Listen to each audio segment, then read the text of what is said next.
What is up, guys, and welcome back to a new video on the channel. We're here with Nick and we're going to be working on the RX7 for the first time today. Now, for all of you that haven't seen the RX7 before, be sure to check out the previous video of us picking it up. It was a pretty cool and exciting video. But today is going to be officially the first day that we're going to be jacking the car up, going underneath the car, draining all the oils and just getting it ready to go on the street before we take it back out the garage. So we're going to be doing a full maintenance on it. We're going to be doing changing the oil, obviously, changing the oil filter, maybe doing a coolant drain too, diff oils, gearbox oils, basically all the oils out of the engine, getting it all freshed up. And don't forget about that 10-year-old fuel sitting in the fuel tank as well. Oh, that too, yeah. So we're going to get rid of that from the fuel lines too. So we're going to be draining the complete fuel system because that fuel has been sitting in the car for 10 years. Now it did start with that old fuel in there. We're going to be swapping that out. We're going to be going to the service station and putting some brand new fuel in there too. So we'll get started as well. What do you want to do first, Nick? I reckon the first thing we do is jack the car up with these Quickjacks that we've got right now. So if you haven't seen these guys, if you don't have access to a hoist, these are the next best thing for your garage. They raise the car up pretty high, about that high off the ground. You can get underneath, do what you got to do. It's just much easier than using jack and jack stands. It's going to make our life a ton easier. So I reckon the first thing we do is jack the car up and just get underneath and see what's going on. Okay, let's go. We'll set the Quickjacks up. I'll put you through the time lapse. You see that's the way we set that up.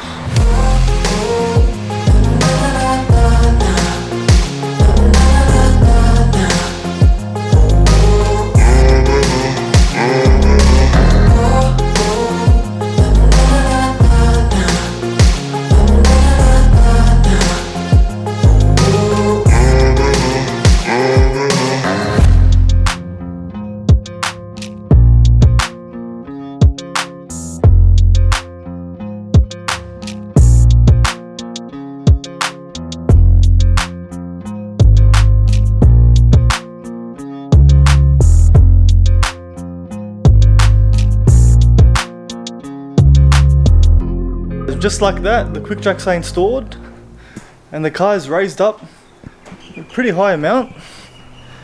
You can see Nick right next to the car there, bending over, and he's almost gone underneath it. So it's pretty high, but plenty of room for activities underneath here. Look at all those spider webs.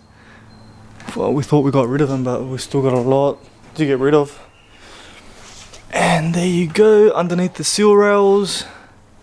Looking good. Now let's just go underneath the RX7 and start draining some oils. Nick's wasted no time. Tap the top, tap the bottom. Go. First wheel off. Look at that. First wheel off. Wow. That is caked. And that's what you get for a car sitting for 10 years. Literally filth. These tyres. Look at all of that. You couldn't tell that this car's been sitting with all this rusted disc, and I don't know how else you can tell. But that everything's going to need cleaning. Absolutely everything. The brake pads look pretty new. Wow, that's going to need a lot of cleaning inside there. You can see the coilovers. I think the D1 coilovers mentioned, D2 coilovers, old school JDM coilovers. It's also missing a wheel stud, so we're going to have to get a wheel stud and nut. That's one thing to look over. We're going to start writing a list, don't you think? Alright, let's go underneath now. Maybe should we take this wheel off too? Yeah.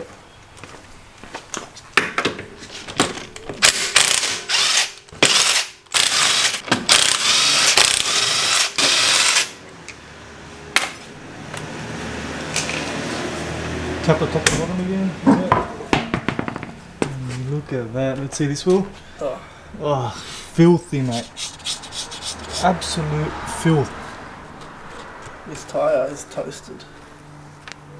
I'll be surprised to see how old this is. It's going to need new tyres as well.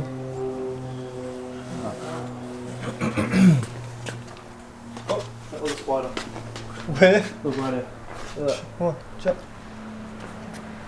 We found ourselves a first friend. It's dead, but.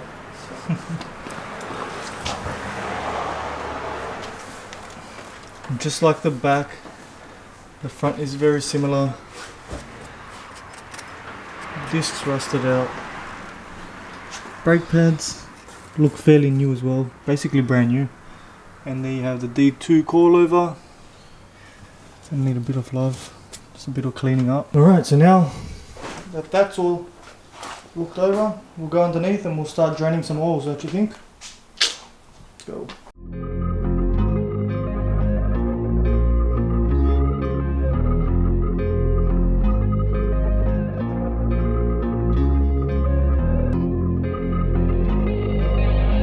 And that is what 10-year-old oil looks like.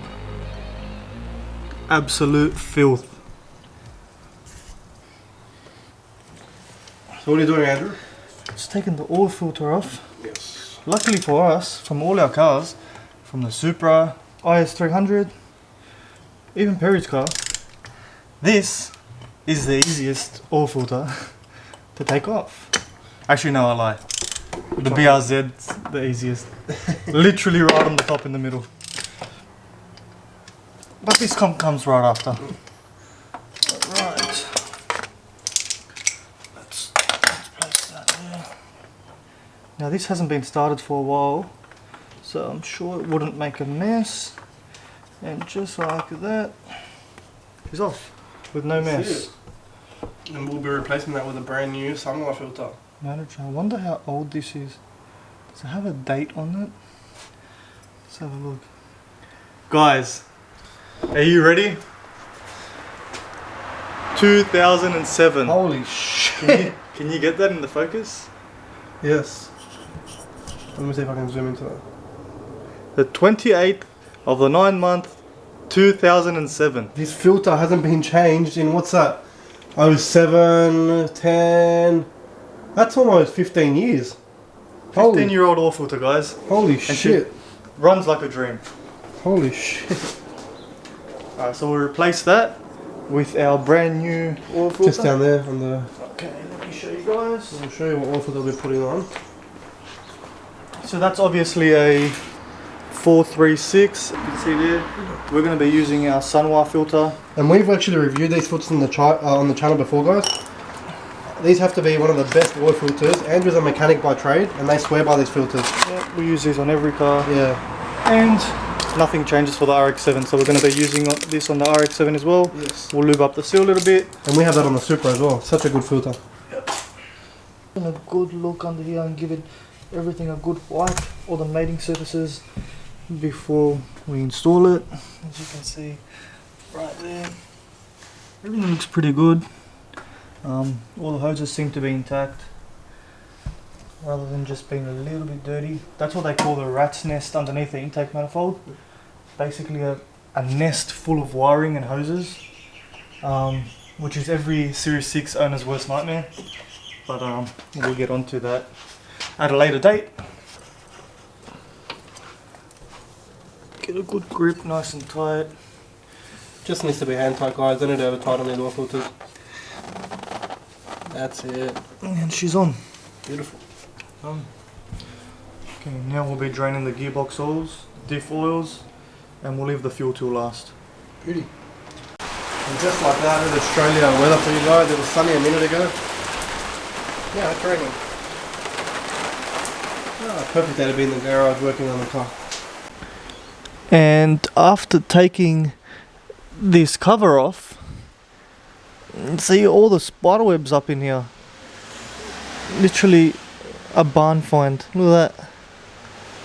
Anyway, so this right here is a primary drain plug. This right here is a secondary drain plug. And this right here is the filler screw. So you're going to want to loosen this, make sure it can come off before you take off the drain plugs. Once that's loose and you know that's able to come off, Then you can take off the primary drain plug, take off the secondary drain plug, and once all the oil comes out, fill your gearbox from the filler screw, which is right here. So do not touch this screw. This has nothing to do with the filler screw. That's the filler screw right there.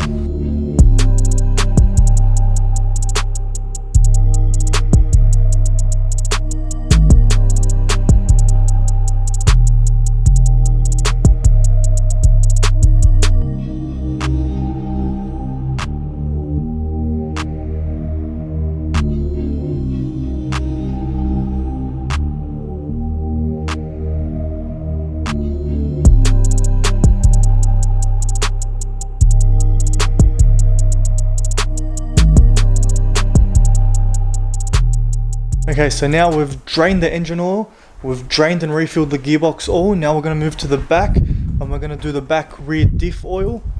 Once we've got that all sorted, we're going to drain the fuel tank. We're going to go to the servo, get a fresh batch of fuel, fill this thing up, and while I'm going to be doing that, Nick's going to fill up the engine oil, get that all ready to go, and then after that we can potentially give it a first crank, see if it runs, and maybe take it for a first drive.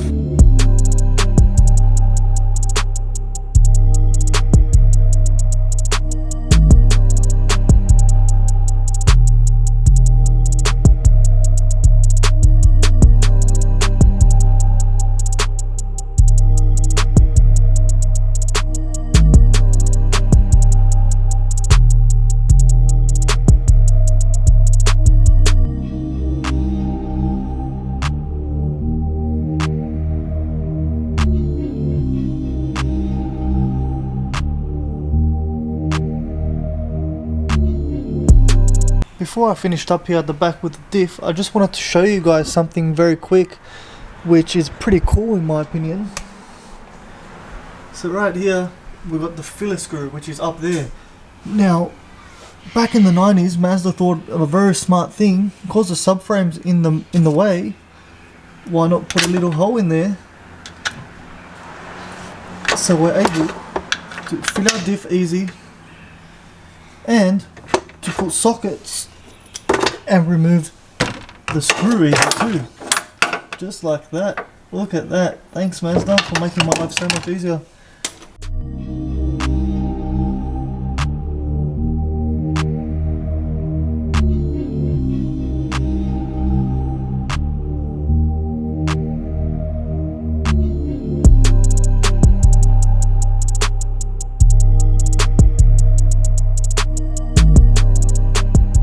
I stink of fuel right now. I thought the diff oil would smell, guys. The fuel is so much worse.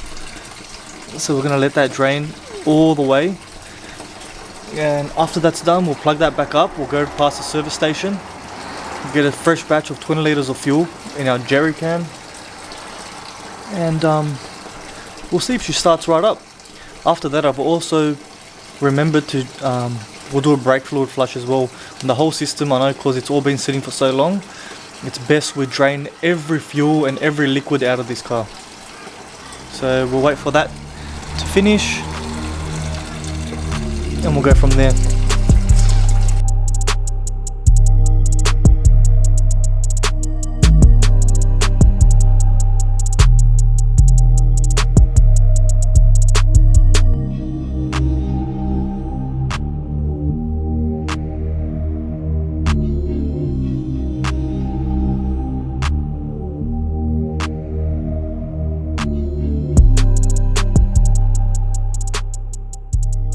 So as you guys saw me there in that clip, I was actually flushing all the brake fluid out. Obviously you start from the one closest to the master cylinder and then work your way out, and out. As I went to take the last wheel off, guys, just have a look at this. This thing would not come off, right? Because of all the corrosion around the hub. Now, as I went to take it off, there was a few spider webs. Okay, spider web here, fresh spiderweb. And then I look down here and have a look at our little friend. I wonder how long he's been living here for. Or stolen his home. He must be dead. And look at this. I don't even know what that is. That's thick spiderwebs. Wow. That must have been a home for a very long time. Yep. That's thick spider webs. Wow. Okay. That's definitely freaking me out. Alright guys, we've done all the fluids flush. I've just finished doing the brake fluid as well. We found a few things that I've made a list of what the car needs from the outside. I haven't really gone much in depth on the inside of the car yet, but we're going to need 4 brand new tires. The brakes, although they're new, they need attention. I've got to be driving the car for a little bit and see what they are doing. Yeah, all the fluids are drained. So the engine oil is drained and refilled, the gearbox oil is drained and refilled, the diff oils are drained and refilled. I've drained the fuel as well, and we've just put 20 litres of fuel in there, so there's not much. I'm going to be driving it and we'll go fill it up properly at the petrol station. And we've done all 4 brake calipers flushed, and we'll put brand new brake fluid in there too. So now I guess I can give the car a start, see if it starts, see if it runs. Alright, I think we're ready to start, guys. I've got the key here. Make sure everything's on there nice and tight. Yep. Okay. So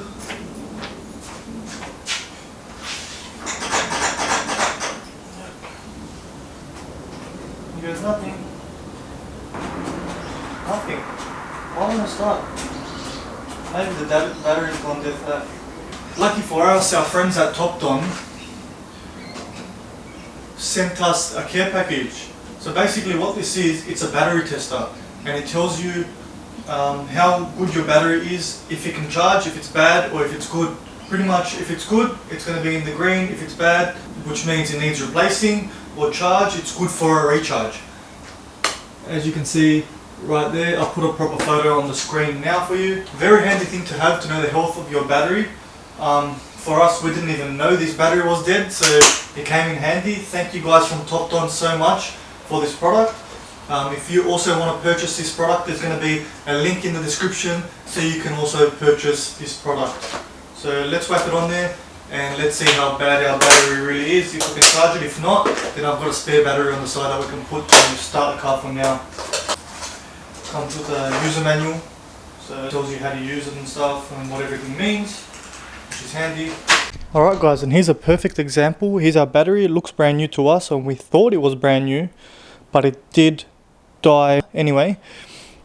I can't seem to find a on button on the Topdon unit itself, so I had to go have a look at the instructions, and the first thing on the instructions says that this Topdon system turns on with the battery's power, and basically there is no power in the battery at all, so our system isn't turning on. Now we do have a backup battery which I was going to use. Here it is right here. So if I put, there we go, our positive on and our negative on, the Topdon unit turns on right away.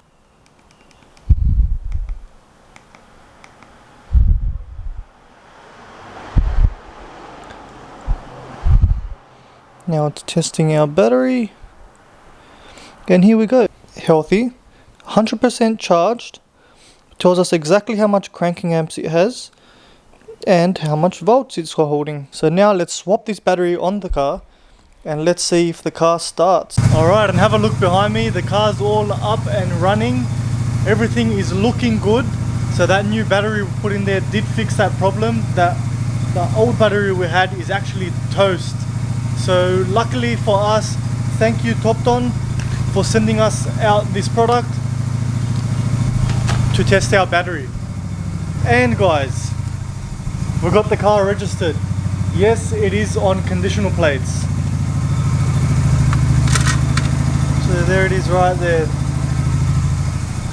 So we're going to be putting those on too. And that's it. Alright guys, it's getting dark out. I'm pretty much finished working on the RX7. I'm about to drop it down, but there's one last thing I have to do before I drop it down, and it's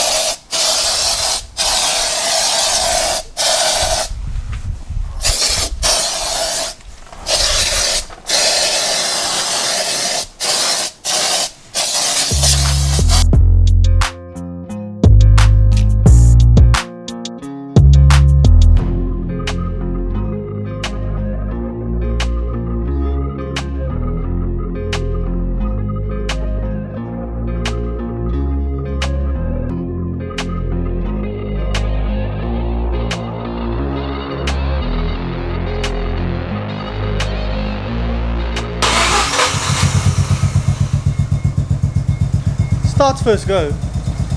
First go thanks to the new battery. Revs up high. And now it just died.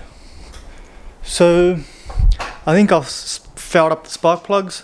So I'm going to have to replace spark plugs, leads, and get that all up and running. Was going to take it for a drive, but I think it's best if we leave it for now. So I'm not going to be taking it for a drive tonight. I've got to fix up a few more things. I've also just found the coolant leak while I was underneath, so it's something that I've got to address. Doesn't look too hard, looks pretty simple. I have the cap right here, it's dripping. As you can see, it's wet there. It was going underneath and making a bit of a puddle. So I've cleaned that all up now. That's going to be an easy fix, all good.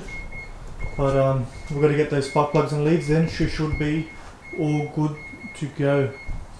Look how good she looks, guys, can't believe it. So there's my first baby, and there's my second one in the back there. The start of a journey that I've been wishing for ages. Such a good opportunity for me.